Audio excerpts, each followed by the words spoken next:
Mental health professionals, what shattered everything you ever believed about mental health? I used to work in the most violent wing of the worst psych ward in the state. And one Saturday morning, my coworker decided to bring her 10-year-old daughter Poppy in with her after her babysitter canceled. Poppy was set up with homework and snacks while we started morning rounds. Everything was fine until my coworker, we'll call her Becca, decided to show Poppy the observation wing, the safe area where families could watch patients through reinforced glass. When they walked over to the wing, Poppy immediately pointed to a boy behind the glass named Alan.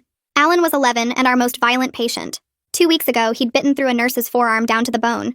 Last month, he fractured an orderly's skull with a food tray. The kid nearly killed his foster father. But when he saw Poppy through that glass, he went completely still. He pressed both palms against the glass and just stared at her. Poppy walked up and placed her small hands exactly where his were on the other side. "Mom, can I talk to him?" Becca ripped her away so fast Poppy stumbled. She dragged her daughter back to the break room while Alan started slamming his fists so hard the glass shook. 20 minutes later, the morning recreation started. This meant room doors were now opened, and even the most dangerous patients we had were all free to walk around the common areas for the next hour. That's when Becca came running down the hall with tears streaming. "Where's Poppy?" she screamed. My stomach dropped as I realized Poppy was missing. To make things even worse, the keycard in Becca's pocket was gone. In all likelihood, Poppy had taken it, and was currently stumbling around the building with unsupervised access to every killer and psychopath we had. One wrong move, and she could be dead. I remember sprinting toward the children's wing while Becca went to check the medical stations. Every second felt like an hour. I kept picturing what some of our patients did before they got here. The way some of them went after girls Poppy's age. That's when Becca radioed me. I heard her hyperventilating and begging me to come to the activities room. I sprinted over so fast my blood vessels burst, and when I finally got there, my hands started shaking. Alan and Poppy were sitting cross-legged on the floor facing each other. He was folding paper into shapes while she watched, doing origami, which he'd never shown to anyone before. They were talking so quietly I couldn't make out the words. Becca and I locked eyes, going pale. We both knew what Alan could do, how fast he could snap. He'd paralyzed his little sister. One triggered memory, and Poppy would be dead before we reached her. I took one step towards them, and Alan's body went rigid. The paper crumpled in his fist, and his jaw clenched. That familiar pre-violence tension filled his shoulders. I instinctively stepped back, and that's when it happened. Poppy put her hand on his arm. Becca let out a terrified squeal immediately. Her motherly instinct took over, and she took a large step forward. But instead of getting violent upon touch like usual, Alan just looked down at Poppy's hand on his arm. His whole body slowly unwound, and you could feel his anger subside. Still, Becca continued creeping forward until she was close enough to tell Poppy they had to go. Poppy seemed reluctant, but eventually stood up. "Can I come see you tomorrow?" she asked Alan. He actually nodded, just once, then watched them leave with this expression I had never seen on his face. Like someone had shown him proof kindness existed, then immediately taken it away. That night, Alan spoke for the first time since arriving. "Where's Poppy?" The next morning, Becca brought her back. I made the decision to cover for them while Poppy and Alan sat together behind safety glass. They did it again the next day. Over 3 weeks, I watched the impossible happen. Alan started eating without being forced. He took medication without restraints. He apologized to the woman he bit. His psychiatrist said it was unprecedented. Alan was a clinical psychopath in every sense of the word, but Poppy's presence was somehow healing his brain. Sadly, 4 weeks in, the hospital administrator Jeffrey found out what was going on. He stormed in, threatening to fire us both immediately. Lawsuits, liability, screaming that his career would be destroyed if that girl got hurt. He gave Becca an ultimatum: stop bringing Poppy or get blacklisted. But Becca didn't choose either. She used all her savings to hire the best lawyer around, who found precedent for therapeutic intervention. Long story short, they proved that under medical supervision, Poppy's visits should be allowed to continue. However, 2 days before the court-ordered visits were supposed to start, Becca brought Poppy in early to tell Alan the good news. But his room was empty. The night nurse told us he'd been transferred during the overnight shift. Apparently, Jeffrey claimed an incident requiring immediate relocation to maximum security occurred. The paperwork was already sealed. Poppy stood in that empty room staring at the unmade bed. But I was helping him. "We'll find him, sweetie." Becca's hand was shaking as she held Poppy close. I stood there staring at the empty bed while my brain went into overdrive. The transfer paperwork was sealed, but there had to be a trail somewhere. Every transport needs documentation. Every facility change requires signatures. I checked my watch and realized we only had 10 minutes before Jeffrey would notice we were missing from our stations. Becca walked Poppy out while I quickly photographed the room number and the empty medication chart still hanging on the wall. My shift ended at 3, and I spent the rest of the day making calls to every facility within 100 miles. Nobody would tell me anything. That night, I couldn't sleep at all. I kept thinking about Alan in some new place, probably tied down and drugged up again. All that progress we'd seen over 3 weeks just gone.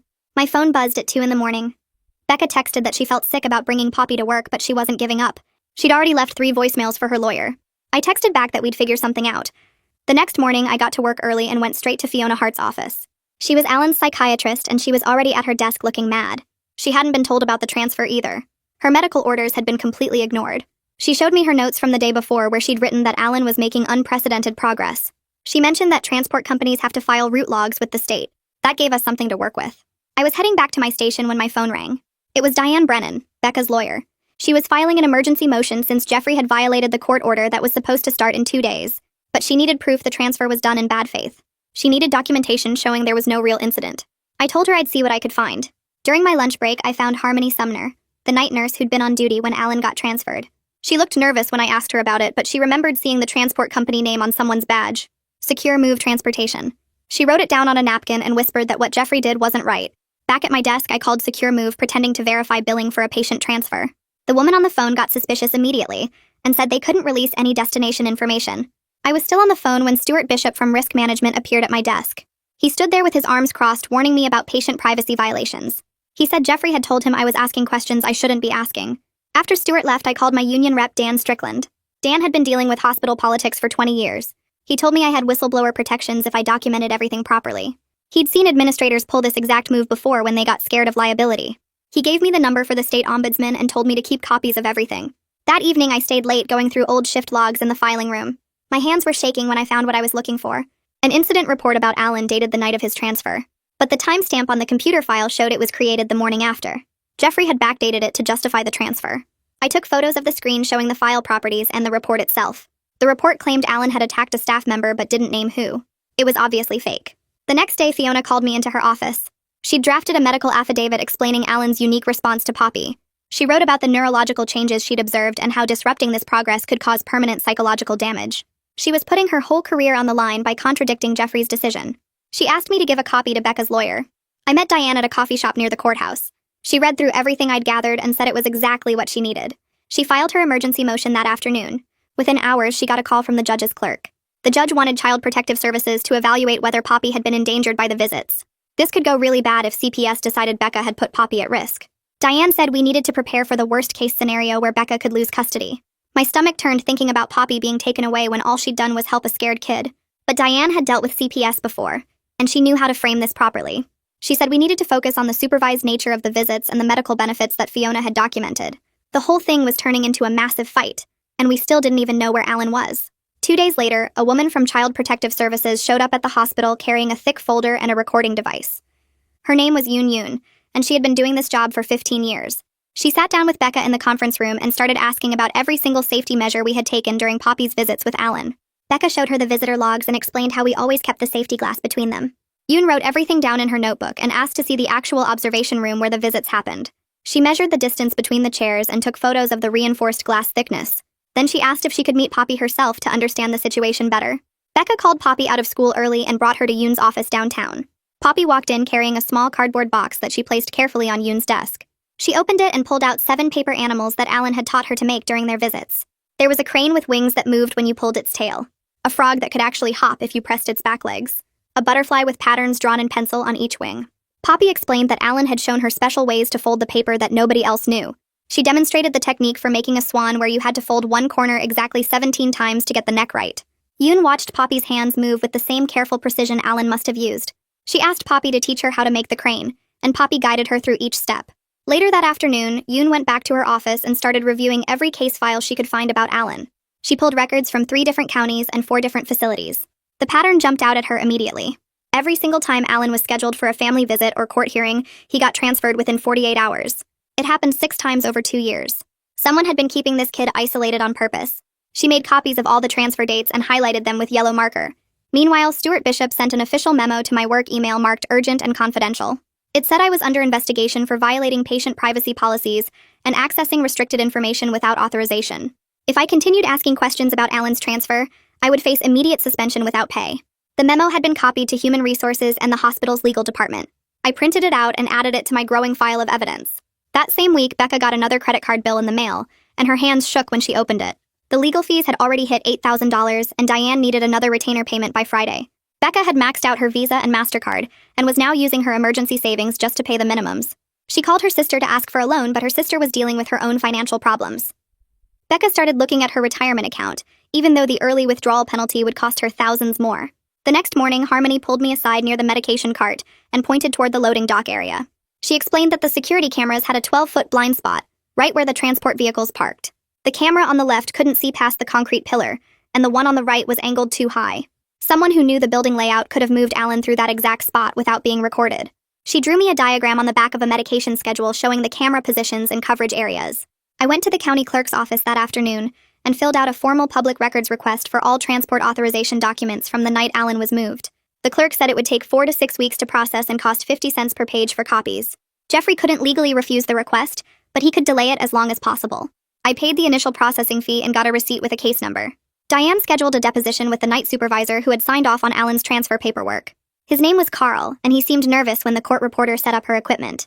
Under oath, he admitted that Jeffrey had called him at home that night and told him to approve an emergency transfer. When Diane asked why it was an emergency, Carl mentioned something about an insurance audit coming up. He said Jeffrey was worried about liability coverage for violent patients. Diane asked him to repeat that statement 3 times to make sure the court reporter got every word. After 2 weeks of searching through facility directories and making dozens of phone calls, Yoon finally tracked down Alan's location. He was at Millbrook Juvenile Correctional Facility 3 counties away in the northern part of the state. The facility was maximum security with no educational programs and no therapy services. They only allowed visits from immediate family members with court approval. Alan had been there for 16 days already. That evening, Poppy's teacher called Becca's cell phone during dinner. She said Poppy had been getting into arguments with other kids and refusing to do her homework. Today, she had thrown her lunch tray in the cafeteria and spent the afternoon in the principal's office. The school counselor was recommending therapy, but she didn't know about Alan or the hospital visits.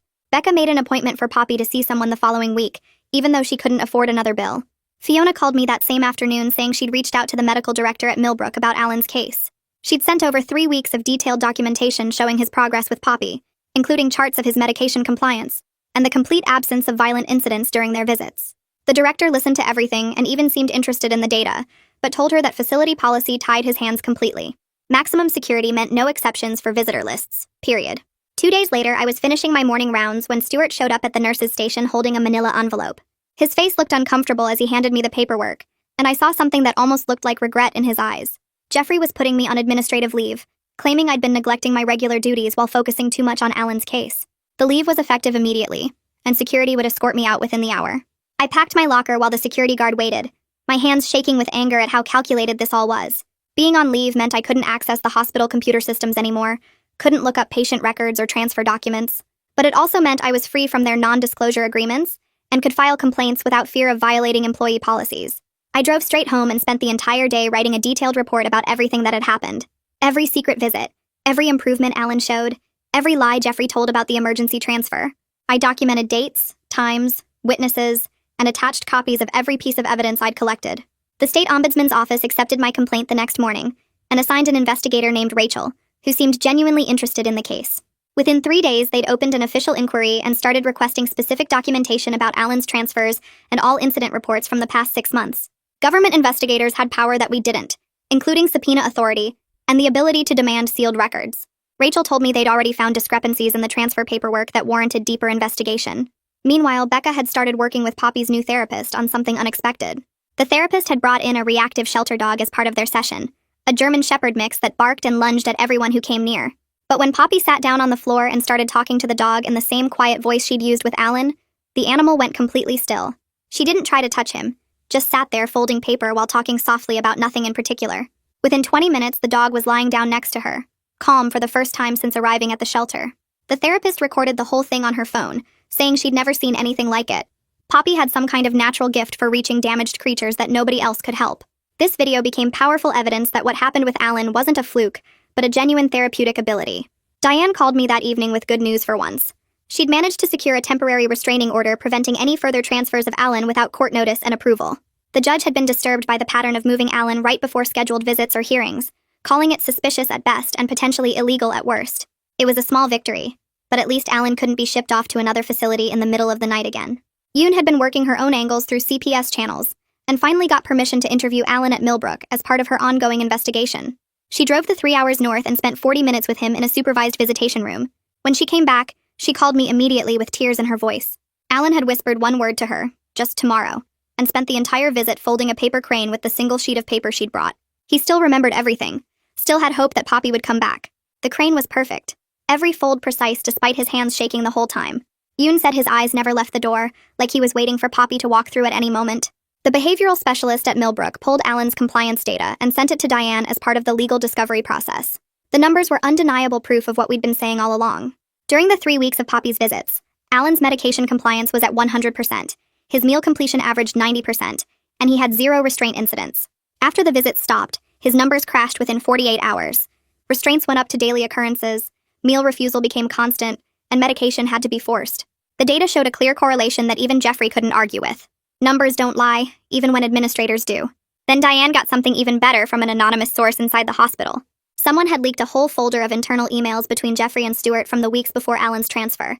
In one message, Jeffrey had written, "PR disaster if that girl gets hurt, and my career won't survive another incident with media attention." Another email mentioned, "liability exposure beyond acceptable limits," and "need to eliminate this risk immediately." They'd never been worried about actual safety, just about how it would look if something went wrong. Their fear was always about image and lawsuits, not about what was best for Alan or Poppy. That same anonymous source sent me a package at home containing Stuart's personal meeting notes from his risk management sessions. Reading through them, I started to see a different picture than pure evil. Stuart had calculated probability matrices, consulted insurance actuaries, and genuinely believed there was a 70% chance of a catastrophic incident. His notes showed real fear, not just of lawsuits, but of being personally responsible if Poppy got hurt. He'd written, "Can't live with myself if she dies," in the margin of one page. These weren't monsters making evil choices. They were scared people making bad ones. But the damage to those kids were the same either way. Dan showed up at my apartment 2 days later with a stack of union paperwork and told me he was filing a grievance about my suspension. He'd been collecting similar cases for months, other employees who'd been punished for reporting problems at the hospital.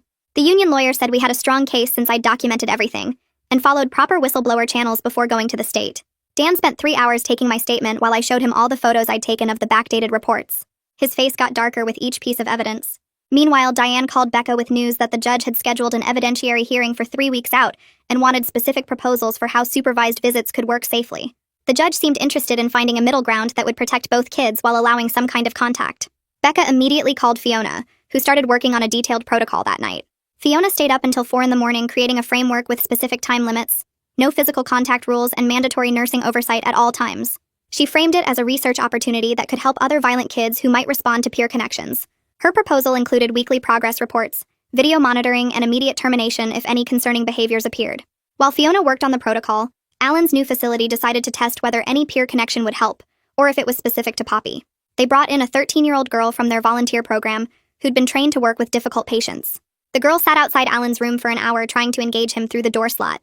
Alan didn't move from his bed, didn't speak, didn't even look toward the door. The staff tried again the next day with a different teen, a boy this time who was closer to Alan's age. Same result, complete non-response. The facility director called Fiona directly to report that Alan only seemed to respond to Poppy specifically, which made their connection even more unusual from a clinical perspective. That weekend, Becca came over and we sat in my kitchen talking about everything we'd done wrong and right. She admitted she should never have brought Poppy to work that first day, and I admitted I should have reported the visits through proper channels instead of covering for them. We both knew we'd broken rules, but we also knew those rules were failing these kids. Becca's hands shook as she described watching Poppy sleep now, seeing her daughter toss and turn with nightmares about Alan being alone. We agreed that going forward we'd follow every protocol to the letter, while still fighting for what the kids needed. The night before the hearing, I sat at my computer typing an impact statement about what I'd witnessed. My fingers moved steady on the keyboard, as I described how our system treats vulnerable kids like threats, instead of humans who need help. I wrote about Alan's transformation during those 3 weeks, about Poppy's natural gift for connection, about how fear-based policies were destroying any chance these kids had for healing. I printed 5 copies and put them in manila folders for the judge. The evidentiary hearing started at 9 in the morning in a small courtroom downtown.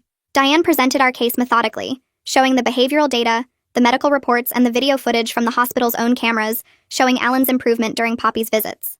Jeffrey sat at the opposing table with the hospital's lawyers, his jaw tight as Diane laid out the evidence. Stuart sat behind him looking uncomfortable in his suit. The judge asked pointed questions about safety protocols, and Jeffrey started sweating through his shirt. She wanted specific details about the supposed incident that triggered Alan's transfer, and Jeffrey kept deflecting to general safety concerns. When Fiona took the stand, she used precise medical terminology to explain Alan's unprecedented progress. She showed brain scan comparisons, behavioral charts, and medication compliance rates that painted a clear picture no one could dispute. Her professional reputation carried serious weight as she explained how Alan's neural pathways were actually changing in response to Poppy's presence. Jeffrey's lawyer tried to challenge her findings, but Fiona had published papers on childhood psychopathy, and her expertise shut down every objection. She stayed calm and clinical while systematically destroying their arguments about Alan being an unchangeable threat. Then came the moment that shifted everything. Stuart got called to testify about the risk assessment for Alan's transfer.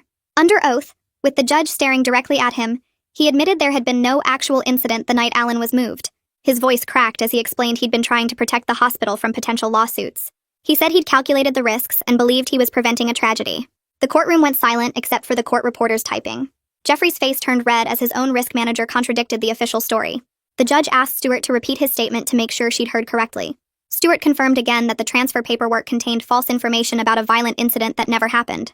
Jeffrey tried damage control when he took the stand, citing Alan's past violence, the nurse whose arm he'd bitten, the orderly with the fractured skull. He pulled out incident reports from Alan's previous placements, photos of injuries, testimonies from former staff.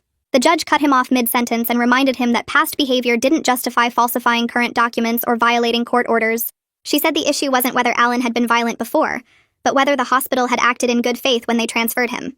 Jeffrey's lawyers asked for a recess and spent 20 minutes in the hallway having a heated discussion we could hear through the door. When they came back in, Jeffrey's lawyers looked defeated and asked if they could present a modified position. The judge told them to make it quick. Yoon stood up next and walked to the front with a thick folder of case files. She spread out papers showing Alan's history of transfers and isolation periods over the years. Each time he'd been moved, his violence got worse within weeks. She pointed to specific dates where isolation led directly to self-harm incidents. She told the judge that keeping Alan away from the one person who helped him was basically medical neglect. The patterns were too clear to ignore. She recommended supervised contact with strict rules but said both kids needed this connection. Jeffrey's face turned red as Yoon kept talking about how the system had failed Alan for years. The judge took notes while Yoon explained her plan for monthly visits with no touching allowed. There would be a table between them and 2 staff members watching at all times. An oversight committee would review every session and could stop visits if anything seemed unsafe. After 3 hours of testimony, the judge called for a break to review everything. We sat in the hallway while Jeffrey paced back and forth on his phone. Stewart sat alone staring at his hands. When we got called back in, the judge looked tired but determined. She said the evidence showed clear therapeutic benefit that outweighed the risks.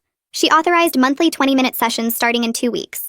Alan and Poppy could sit at opposite ends of a table with no physical contact. 3 staff members had to be present and cameras would record everything. An oversight committee of 5 professionals would review each visit. It wasn't what we'd hoped for, but at least they'd see each other again. Jeffrey stormed out without saying anything while his lawyers packed up their files. 2 days later, I got a call from Human Resources about my administrative leave. They were lifting it, but with conditions attached. I could return to work immediately, but couldn't have any direct contact with Alan's case. They assigned me to document other patients while different staff would handle the visits. It felt wrong being pushed aside, but at least I still had my job. The woman from HR said the hospital board had been meeting about the whole situation. Word got around fast that Jeffrey had been reassigned to a position with no patient contact. He'd be working in billing and insurance verification from now on. Stewart got put in charge of writing new transfer protocols with mandatory review periods. People whispered in the break room about how Jeffrey's office had been cleared out overnight. His nameplate disappeared from the door, and a temporary administrator took over. It wasn't real justice for what they'd done, but seeing consequences happen felt like progress. Dan called me that afternoon about the union grievance we'd filed. The hospital agreed to a formal non-retaliation agreement protecting any employee who reported violations. They'd have to post notices about whistleblower rights in every department. Dan said this would help other workers speak up without fear of losing their jobs. The agreement covered me specifically, but also set rules for future cases. Any supervisor who retaliated against someone reporting patient care issues would face immediate termination. The union had been fighting for this protection for years. Over the next week, Becca studied every page of the visitation protocol. She made flashcards of the rules and practiced explaining them to Poppy. Her hands shook when she talked about it, but she kept saying both kids deserved this chance. She bought Poppy new clothes without pockets so nothing could be hidden. She taught her about staying in her chair and keeping her hands visible. Poppy listened carefully and asked if Alan would remember their paper animals. The morning of the first visit arrived faster than expected. I wasn't allowed to be there, but Becca texted me updates from the parking lot. She said Poppy had been up since 4 practicing origami. They went through security 3 times because of new procedures. When they finally got to the visiting room, Alan was already there with 2 guards. Becca said he looked thinner, but his eyes lit up when he saw Poppy. They sat at opposite ends of a long table with their hands flat on the surface. The guards watched every movement while Poppy showed Alan a paper crane she'd made. Alan folded one too, his fingers moving carefully while keeping his palms visible. They couldn't pass them to each other, but they held them up to compare. For 20 minutes, they folded paper and barely spoke. Alan's whole body stayed relaxed in a way the staff had never seen. When time ended, Poppy stood up slowly and waved goodbye. Alan nodded once and watched them leave without any aggressive behavior. That night, Becca called me crying, but they were happy tears.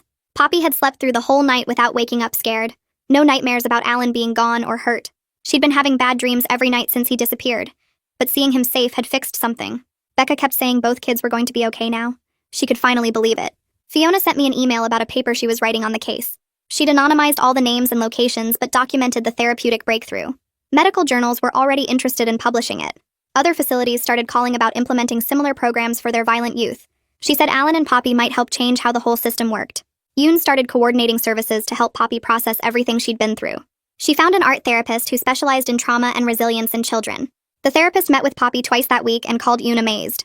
She said Poppy had natural empathy skills that most adults never developed. The way Poppy understood Alan's pain without fear was incredibly rare. The new facility started tracking Alan's behavior patterns and noticed something amazing after they tried using the same calm approach Poppy had shown them. The staff called Fiona with weekly updates about how Alan would sit quietly during group sessions when they gave him paper to fold. His restraint incidents dropped from daily occurrences to maybe once or twice a week. The nurses there couldn't believe a kid who'd been in 4-point restraints every other day was now walking to meals without incident. They implemented every technique that had worked with Poppy and watched Alan transform week by week. The oversight committee held their monthly review and spent 2 hours discussing the case. They approved a new protocol where Alan could write short notes to Poppy between visits, and she could send him drawings. The committee members passed around samples of Alan's writing where he'd drawn small paper cranes in the margins.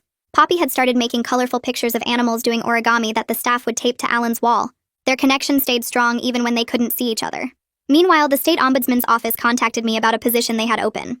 They'd heard about our case through the investigation and wanted someone who understood how the system failed kids. The job meant leaving the hospital but working to fix these problems at a bigger level. I spent 3 days thinking about it before accepting their offer. The salary was better, and the work felt more important than just managing one ward. Becca met with Diane to work out payment arrangements for all the legal bills that had piled up. The lawyer set up a monthly plan that Becca could actually afford without losing her apartment. The new non-retaliation policy meant her job was safe, and she even got approved for overtime shifts to help with expenses. She looked tired all the time, but kept saying it was worth it to see both kids doing better. Alan's therapist at the new facility sent reports that amazed everyone. During his daily sessions, Alan had started folding paper without anyone suggesting it. He'd make a crane or a frog and then look at the therapist and ask about tomorrow. The kid who never talked about the future was learning to expect good things might happen. His whole treatment team celebrated when he made his first unprompted positive statement about wanting to learn more shapes. 3 months passed with Alan following every rule at the facility. His good behavior reports stacked up, and the review board approved his transfer to a step-down unit closer to where Becca lived. The new place allowed bi-weekly visits for patients who showed consistent improvement. Alan packed his few belongings, including a shoebox full of Poppy's drawings. The transfer happened on a Tuesday morning without any incidents. Poppy's teacher called Becca one afternoon about something wonderful happening at the school. Poppy had started a club where kids made origami animals to send to patients at different hospitals. She taught the other students how to fold paper while telling them that small kind gestures could help people who were struggling. 23 kids signed up the first week. The principal loved the idea so much she gave them a classroom to meet in during lunch. Poppy made a poster that said, "Kindness starts with one small fold." My last day at the hospital came faster than expected. The staff threw a small party in the break room with grocery store cake and warm soda.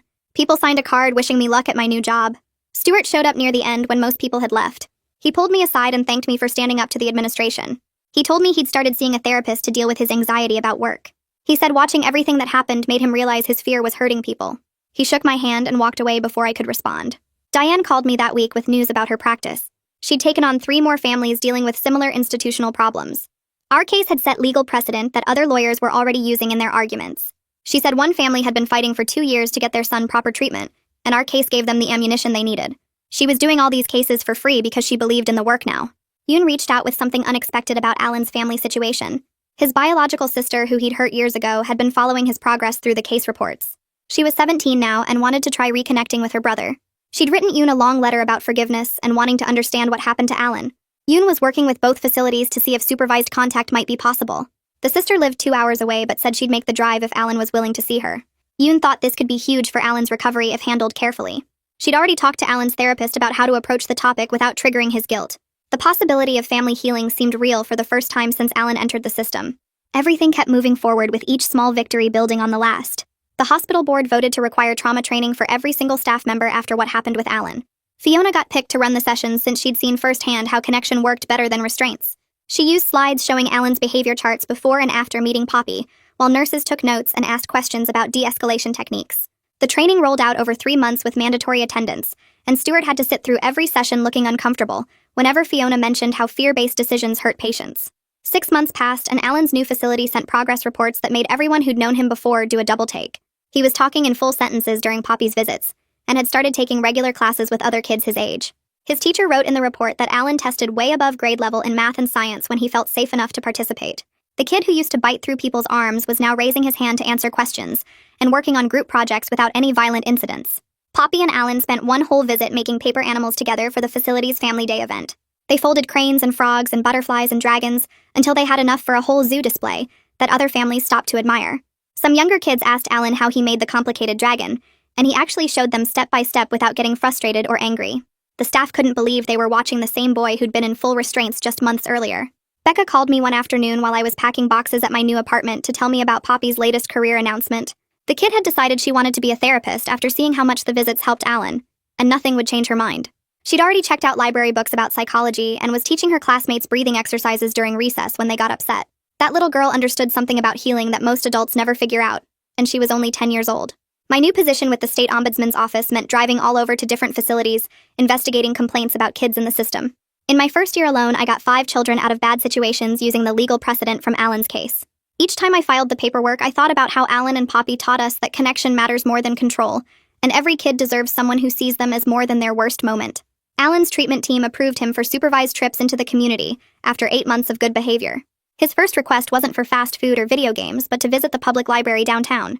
He checked out 3 books about advanced origami techniques and spent the whole outing quietly reading in the reference section while his supervisor watched in amazement. When they got back to the facility, Alan started teaching origami classes to other residents during recreation time, and the violent incidents in his unit dropped by half. A full year after that empty room where Poppy stared at Alan's unmade bed, everything had changed in ways nobody could have predicted. Alan had moved to a therapeutic foster home with people trained in trauma care and was seeing Poppy every week in family therapy sessions. The foster parents sent updates about Alan helping with dinner and playing with their dog and doing homework at the kitchen table like any other kid.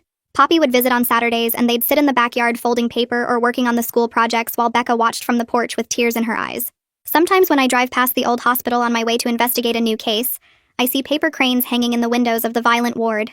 The nurses started making them during quiet moments and teaching patients who wanted to learn because they remembered what happened when one small girl saw a dangerous boy as someone worth helping. Each crane represents someone who learned that fear makes us do terrible things, but connection can heal wounds we thought would never close. And that's my side of it. I'm always curious to hear yours, though. Scroll down and leave a comment so we can keep the conversation going.